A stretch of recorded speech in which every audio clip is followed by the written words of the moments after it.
when it comes to your fertility, what is actually within your control and what is without of your control?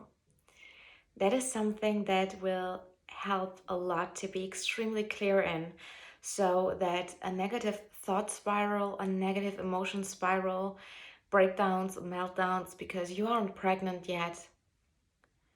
I don't want to say don't happen, but that they don't happen to the intensity that you may already experiencing at this point right now. Now, let's look at what is in your control. Within your control of getting pregnant is that you don't get ready to get pregnant. You are already ready, because when you're already doing the things on the daily so that you're ready at any time it could happen, you are prepared. So in order to get to that type of consistency, you have to be committed to be your most fertile and healthiest womanly version of yourself. And that is sometimes not so easy, because there are a lot of things that are really nice, that are really fun, but they are contradictional and contradictory to fertility. Let's start off with the first one, and that is movement. Now, of course, everybody knows moving is good, sport is healthy. But when it comes to fertility, it is very important for the blood circulation in your pelvic floor area and, of course, in your Punani area, that you work out your hips. And by that, I don't mean with heavy weights in the gym, the natural way, with the dance that has been created for women for centuries of centuries, the dance that just belongs to us women because it helps us so much with our health. And of course, it's fun. And that is belly dance. Women have been belly dancing for centuries of centuries of centuries of centuries. It has helped to uplift the mood. It helps with libido. It helps with fertility, during labor, during birth, regeneration. This is the woman's dance. The church then suppressed it, but that's another story. But movement that is focused on the hips and doing belly dance, I've seen that done miracles in women who were apparently either infertile or had endometriosis, PCOS, some sort of blockages where doctors were saying, yeah, you have difficulties getting pregnant, maybe you're not getting pregnant. So movement is a very big part. And here is the consistency. If you're not consistently moving your hips and your whole body, you're getting stuck, you're getting stiff, blood circulation is not happening. And then, yeah, if you do it one time, nice, but it's not having a long-term effect. You have to do it consistently and show up with moving your beautiful body. The next part is nutrition. Of course, we all know, sugar, industrial sugar is not healthy, not good for fertility. We know alcohol, we know cigarettes, of course, drugs. But still, those are like things that are nice to consume. But it's blocking the fertility. So if you want to get pregnant, there has to be consistently cut down on industrial sugar, processed foods, processed fats, then also on alcohol, cigarettes, drugs. And if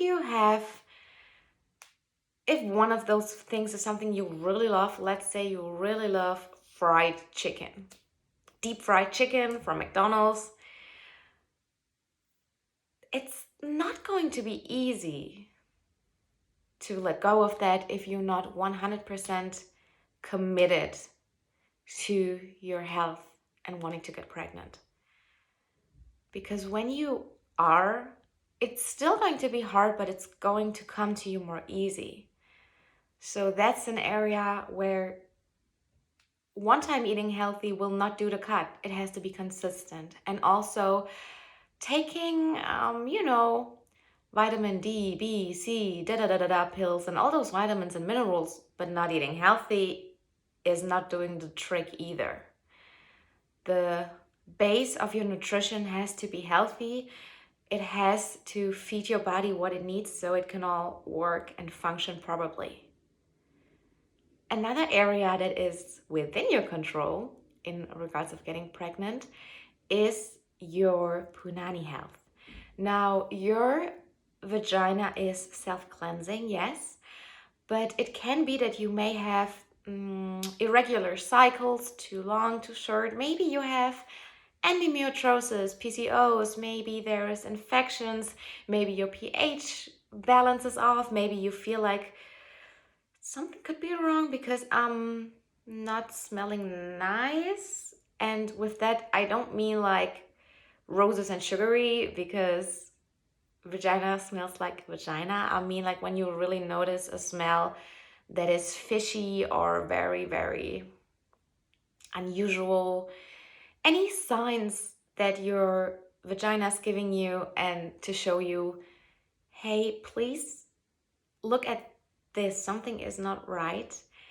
And with yoni steaming, with a herbal bath specific for your punani, you can get your womb and your punani health on check. And also, yoni steaming is beautiful because women have been doing it in so many countries all over the world for thousands of years. It helps with labor preparation, it helps with fertility, it helps with postpartum, it helps with regulating cycles, it helps with odor, it helps if you maybe have like a dry vagina. All those womanly related problems, there is a herbal set for it. And there's also a saying that there is no sickness where there is not a combination of herbs or herb that grew from it from Mother Nature. And yeah, steaming consistently in combination with movement, good nutrition is amazing for fertility. But what's also in your control and something that you can do so that you don't have to get ready because you are already ready if it happens, is to make sure your emotional and mental health is okay and you actually feel whole and loved within you. Because when there is some bigger trauma that has happened and that has not been looked at, neglected, or that has not been healed through, then it can be that out of lack, out of I just want a baby so I don't have to deal with this, and I'm just want to fill this hole in my heart, that then can be confused with a baby would fix that. But a baby is not filling, a baby cannot fill a hole in your heart. Only you can do that for yourself. A baby will only amplify what is already there.